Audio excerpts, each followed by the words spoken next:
জয়নাল আবদিন ফারুক উনি সাইজ দেখলেন, এটার ওজন দেখলেন, কিন্তু বিগত 16টা বছর যারা এইখানে বৈশা অপবিত্র করছে এই চেয়ার গুলারে, এগুলারে একটু জমজমের পানি দিয়া আতর গোলাপ দিয়া যদি ধুইতো তাইলে এটা তো আরো ভালো হইতো। রহমানুর রহিম, রব্বি জিদনি ইলমা। মাননীয় স্পিকার, আপনি আমাকে 7 মিনিট দেন, আমি আপনার সম্পর্কে কথাটা, কারণ প্রথম অধিবেশনে আপনি এমন একটা 166 নম্বর ইকবাল সাহেবকে একটা কথা বলেছিলেন, ওই থেকে আমি খুব ভীত। তো আমি ওই কেন আমি ভীত ওইটা আমি শেষাংশে বলবো, ওইটা বলে যদি আপনি আমাকে মনে করেন আমাকে একটু বক্তব্য দিতে দিয়েন। আজকে সুজনের একটা বিবৃতি আছে, বিএনপি সরকারের প্রথম 4 মাসের সবচেয়ে বড় সাফল্য হচ্ছে সম্ভাব্য এবং দ্রুততম সময়ে নির্বাচনী ইশতেহারে কয়েকটি অগ্রাধিকার বাস্তবায়নের প্রক্রিয়া শুরু করা। কোন গন্তব্য পৌঁছতে চাইলে সঠিক পথে যাত্রা করতে হয়। এরপরে রাষ্ট্র সংস্কারের ব্যাপারে ওনারা কিছু কথা বলেছেন।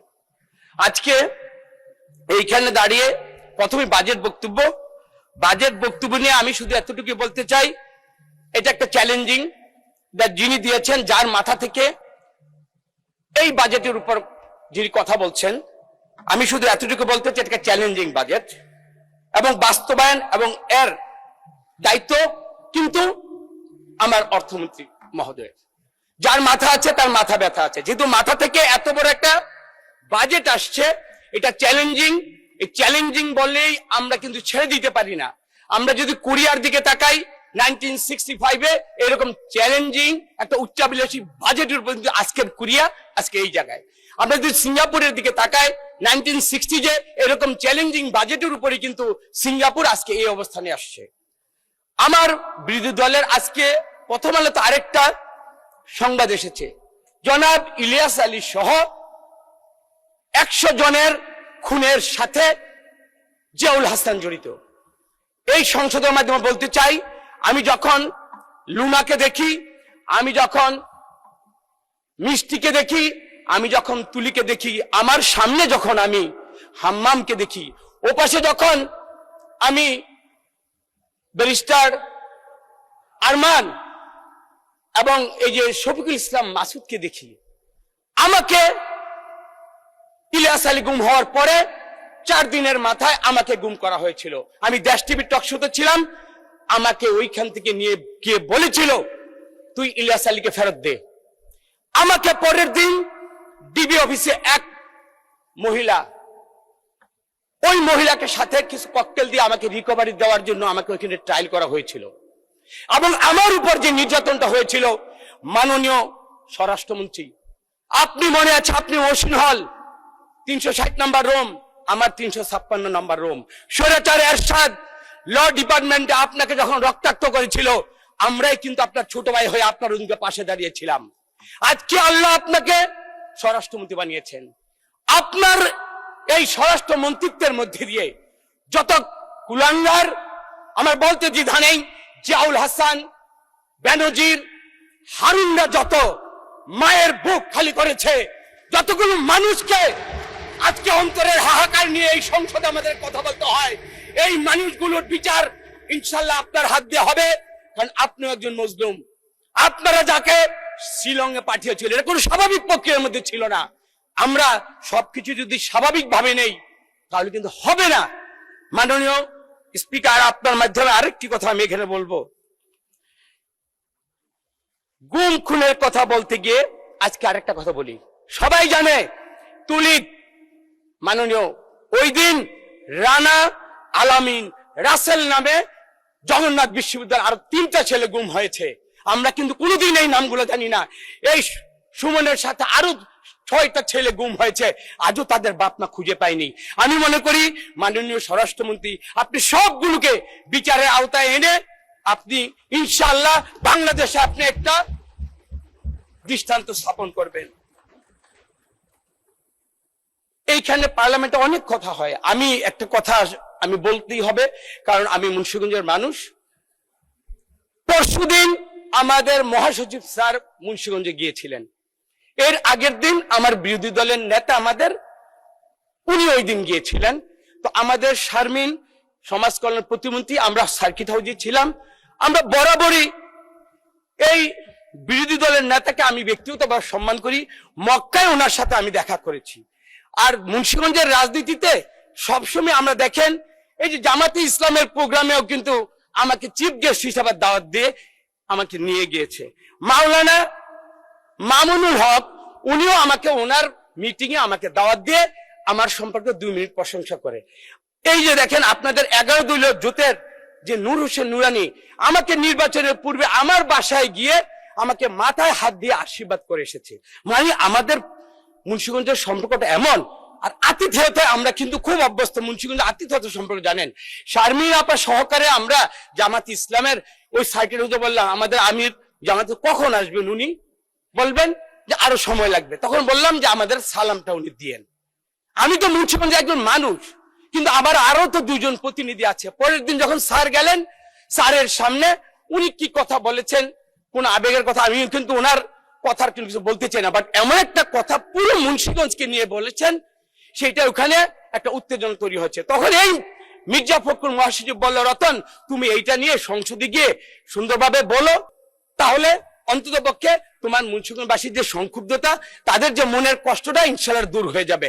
আমি সেই জন্য গতকাল আমি বলেছিলাম যে পুরো মুন্সিগঞ্জবাসীকে যা আপনি বললেন এটা মুন্সিগঞ্জের চিত্র না। তা আমি বিনীতভাবে ওনাকে বলছি, ওর পরে বিভিন্ন ভাবে আমরা জানি সোশ্যাল মিডিয়াতে অনেক কথা বলা হচ্ছে, তো এগুলো থেকে আমি বিরত চাই। আমরা এই কাদা ছোড়াছুড়ি কখনই আমরা চাই না।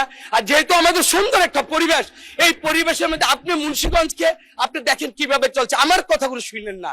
আপনি আপনার জামাতি ইসলামের সমস্ত নেতৃবৃন্দের সম্পর্কে আপনি মুন্সিগঞ্জ শহর সদরের অবস্থানগুলো আপনি একটু জেনে নেন। আরেকটি কথা এটা আমাকেই বলতে হচ্ছে, সেটা হলো কয়েকদিন আগে আমাদের এই যে জয়নাল ফারুক উনি কি বললেন, আমাদের চেয়ারের সাইজ আর ওজন নিয়ে উনি অনেক কথা কইলেন। জয়নাল ফারুক ভাই থাকলে আমার কথাটা খুব ভালো লাগতো বলতে। জয়নাল ফারুক মাননীয় সদস্য 2 মিনিটে শেষ করেন। একটু আমার আরেকটু এক সময় দেন প্লিজ। আপনি আপনাকে বলে দেই আপনাকে কেন আমি ভয় পাই। আমার এখানে ইকবাল সাহেব বসছিল, একদিন সময় বিধি চাইছিল, আপনি তারা বলছিলেন এইখান থেকে ওইখানে যাইতে 40 বছর লাগছে। মাননীয় স্পিকার আমি তো 40 বছর বাঁচবো না। আর আপনি আপনি বাংলাদেশে সবচেয়ে দ্রুততম মানব ছিলেন, কোন কন্টেস্টে আমি ইনশাআল্লাহ লিগে পৌঁছতে পারবো না, কিন্তু আপনার কাছে যদি আমি 5টা মিনিট সময় পাই, আমার কথাগুলো আপনি একটু সময় দেন, দরকার হলে আপনি আমাকে 6 মাস আর ফ্লোর দিয়েন না, কিন্তু আমার আজকের কথাগুলো আপনি একটু শুনেন। জয়নাল আবদিন ফারুক উনি সাইজ দেখলেন, এটার ওজন দেখলেন, কিন্তু বিগত 16টা বছর যারা এইখানে বৈশা অপবিত্র করছে এই চেয়ারগুলারে, এগুলারে একটু জমজমের পানি দিয়া আতর গোলাপ দিয়া যদি ধুইতো তাইলে এটা তো আরো ভালো হইতো। তো আমি ওনাকে একটু আপনার মাধ্যমে বলতে চাই সাইজ এবং এগুলা ঠিক করে মাননীয় সদস্য এখন থেকে 3 মিনিটের মধ্যে শেষ করেন। আচ্ছা, আজকে আরেকটা কথা বলা হয়, এইখানে প্রায়শ একটা কথা বলা হয় কি, এইখানে বলে কি, মানে এই জিনিসটা আমার খুব আমি দাঁড়িয়েছিলাম, সেটা হলো আমার ধর্মীয় অনুভূতি মানে আঘাত লেগেছে। কোরআনের একটা আয়াত আছে, এই কোরআন আয়াত কেন বলি, ওনাদের পাশে বসি তো, এই আলেম আমাদের সোহবতে থাকলে এই বাতাসে বাতাসে 2-1টা কথা আমি ইনশাআল্লাহ বলার চেষ্টা করি। বিসমিল্লাহির রহমানির রহিম, ওয়ালাকির রাসূলুল্লাহি ওয়া খাতামান নাবিয়্যিন ওয়া কানা আল্লাহু বিকুল্লি শাইইন আলিমা। আল্লাহর মনোনীত কে? আল্লাহ। আমার রাসূলকে?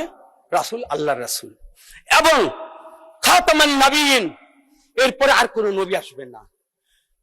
ওয়া কানা আল্লাহু বিকুল্লি শাইইন আলিমা, যে আল্লাহ তাআলা সর্বজ্ঞ, তার মানে আল্লাহ যা বলছেন আমার থেকে এই আকীদাটা নিশ্চয়ই ওনাদের ভালো।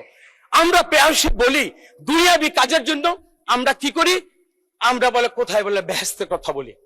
আমি যতটুকু আমি জানি, রাসূল সাল্লাল্লাহু আলাইহি ওয়াসাল্লাম তার জীবদ্দশায় আশারে মুবাশশারা 10 জনের সংবাদ দিচ্ছেন, বদরের যুদ্ধে যারা নিহত হয়েছেন তাদের ব্যাপারেও একটা কিন্তু সম্যক একটা ধারণা দিয়ে গেছেন। কিন্তু দুনিয়াবি বাংলাদেশের কারণে আমরা তো এরকম কোন সুসংবাদ পাই নাই যে আমার দল করলে, আমার আদর্শ মধ্যে থাকলে জান্নাতের সুসংবাদ আমরা দিতে পারি। এই কথাগুলো আমি বিজ্ঞ মাননীয় আমাদের এই যে হুজুরদের কাছে আমি জানতে চাই। আর সর্বোপরি বলি, আজকে আমি যে কথাগুলো বলছি, আমি মাওলানা মামুনুল হক সাহেবের সাথে কথা বলে আসছি। আমার আমির মহোদয় উনি জিজ্ঞেস করতে পারেন, আমি নূর হোসেন নুরানির সাথে যে কথাগুলো বললো, এই যদি আমার আদবার বরখেলাপ হয়, আমি কিন্তু ওনাদের কাছ থেকে কিন্তু তালিম নিয়ে কিন্তু এখানে ইনশাল্লাহ কথা বলতে আসছি। সুতরাং আমার যে সর্বশেষ কথাটা, আমরা একই পথে আমরা পথ চলতে চাই। বস্তুনিষ্ঠ সংবাদ, সত্যতা, পরস্পরের প্রতি সম্মান এবং সংসদের কার্যকরী করার জন্য আমাদের সবার মূল লক্ষ্য হওয়া উচিত এক এবং অভিন্ন। আমরা দেয়ালের অফিস ও পাশে আমরা ফ্যাসিস্ট হাসিনাকে দেখতে চাই। কোন ভিন্নতায়, কোন মত পার্থক্যের কারণে ওই ফ্যাসিস্ট হাসিনাকে যখন বাংলাদেশ আসবে, আমি আপনি সবাই কম বেশি ক্ষত বিক্ষত হব। আমি মনে করি অন্যের সম্মান ক্ষুণ্ণতায় নিজের সম্মান কখনো বাড়ে না। সম্মিলিত হলে আমরা দাঁড়িয়ে থাকবো, বিভাজিত হলে ধরাশায়ী হব। 2 দিন আগে আমরা, 2 দিন পরে আপনারা। সুতরাং আমরা বাংলাদেশের মানুষ, বাংলাদেশকে নিয়ে বাঁচতে চাই, স্বাধীন সার্বভৌম এই সংসদকে নিয়ে আমরা বাংলাদেশকে আলোকিত বাংলাদেশ করতে চাই। মাননীয় স্পিকার, আপনাকে ধন্যবাদ।